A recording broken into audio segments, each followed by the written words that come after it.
Ja, wir haben vorhin kurz über die negativen Erlebnisse geredet. Wie sieht es aus? Es gibt ja in der Flügerei, sonst würden wir es nicht machen. Und vor allem nicht 35 Jahre lang, wenn es nicht schöne Momente gibt. Was ist das Positivste oder das Schönste? Oder was empfindest du das Schöne an der Flügerei, Rolf? Für mich ist eigentlich jeder Flug ist für mich ein Erlebnis und ist wunderschön. Und das teile ich gerne mit Passagieren. Und es ist spannend, gerade mit der Oldtimer-Flügerei, oder, bin ich eigentlich mit Passagieren nachher noch über Jahre in Kontakt. Also das gibt auch Leute, die rufen mir alle Jahre an und wollen wieder einen Bückenkunstflug machen oder vielleicht mit dem P2 einen Flug machen. Also das sind die ganz schönen Erlebnisse, oder, dass die Leute immer wieder kommen. Früher habe ich mit dem Motorflugzeug einen Alpenrundflug gemacht, vielleicht mit 3 Passagieren. Die haben das alles lässig gefunden und es war schön gewesen. Aber die sind einmal gekommen und nachher nie wieder. Oder? Und jetzt mit der Oldtimer-Flügerei muss ich sagen, die Leute die kommen immer wieder. Und das ist das, was mich sehr fasziniert, dass das so ist. Dass es einen Haufen Leute gibt, die auch mit den Oldtimer in einer gewissen Art und Weise auch wie verbunden sind. Mit dem Flugplatz Grenchen natürlich auch, der Bücker, oder? Weil die Bücker sind natürlich auf dem Flugplatz Grenchen, wie übrigens auch der P2.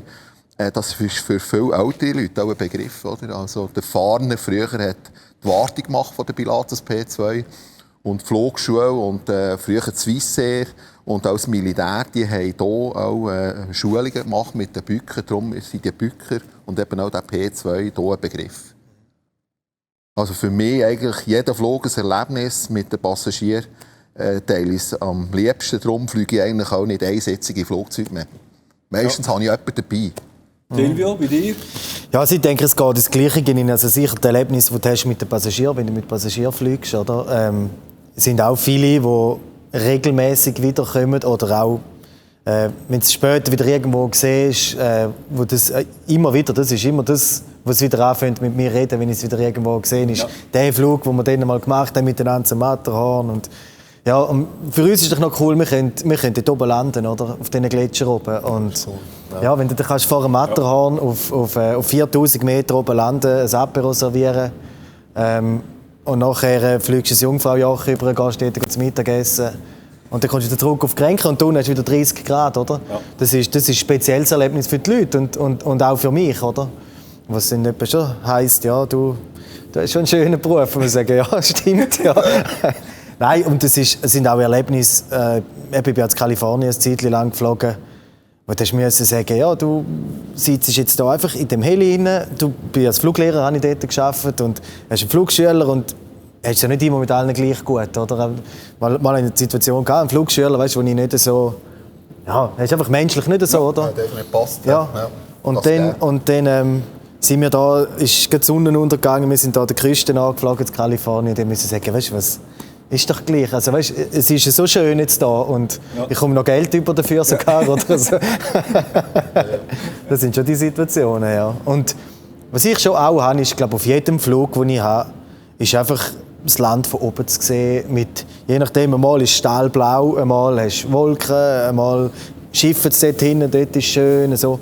Oder wenn es unten grün ist, so die Saison, wo jetzt wieder losgeht, oder? Unten grün, oben weiß, da kann ich jetzt noch im Heli sitzen und denken, hey, wir wohnen schon in einem schönen Land, ja, oder? Ich würde sagen, wir wohnen natürlich auch an einem schönen Fleck. Wenn du zurückkommst von Brézaucourt hinten, oder? Dann fliegst du da über das Zeug aus oder auch hinter dem Chasseral, dann siehst du da den Jura, dann auf der linken Seite, wenn es sicher gut ist, siehst du den Sentis, oder? Ja, genau. Unser Heimatberg von mir.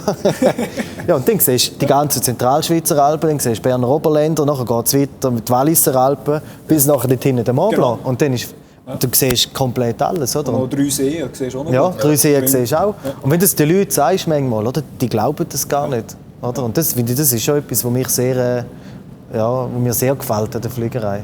Ja. Aber bei dir geht das alles schnell. Ja. Schnell vorbei. Ja. Geht schnell vorbei, genau. Nein, wir sind einfach schneller in den Alpen, aber, genau. Aber nachher kannst du es auch genießen. Aber es ist eigentlich genau das Gleiche. Also, die Passagiere, die mitkommen, oder das Schöne daran ist, eben, wie der Rolf gesagt hat, das Coole ist, die Leidenschaft mit irgendjemandem zu teilen, jemandem die Schweiz zu zeigen oder dort, wo wir wohnen, zu zeigen. Wenn du in die Richtung runterfliegst, in die Berner Alpen reinfliegst oder Friburger Alpen reinfliegst, das ist einfach grandios, oder? Das ist, ich hatte einen Flug gehabt, vor 3 Wochen mit einem Amerikaner, der ist aus Florida gekommen. unten durch haben wir relativ, also nicht wirklich ein bisschen schlechter Wetter gehabt, es war eine Nebeldecke, Gruyère war offen. Und der hat bis jetzt noch nichts gesehen von der Schweiz. Der ist extra für den Flug von Frankfurt mit dem Auto hierher geflogen. Das ist ein ehemaliger Militarist von Amerika. Der war in Frankfurt stationiert. Und dann ist er mit dem Auto hierher gefahren, um mit mir den Flug zu machen. Und der hat ja nichts gesehen, weil unten durch war der Deckel drauf.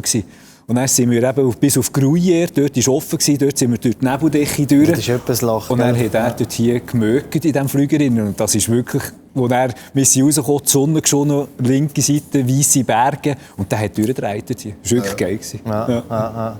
Weißt du, wenn ich mal ich im letzten Sommer auf der Petersgrad, da, in Berner Alpen, oder Gebirgslandeplatz auf dem Gletscher, mit dem Heli einen Rundflug gehabt, dort rauf. Und du hast gewusst, dass ich dort raufgegangen bin. Dann ist er in den Flüger reingehockt. Und du bist doch viel schneller wie mir, oder? Raufgeflogen, hat dort oben 2 Kreisel über uns gedreht, ist wieder gegangen. Und als wir zurückgekommen sind, hat er seinen Flüger schon wieder versagt.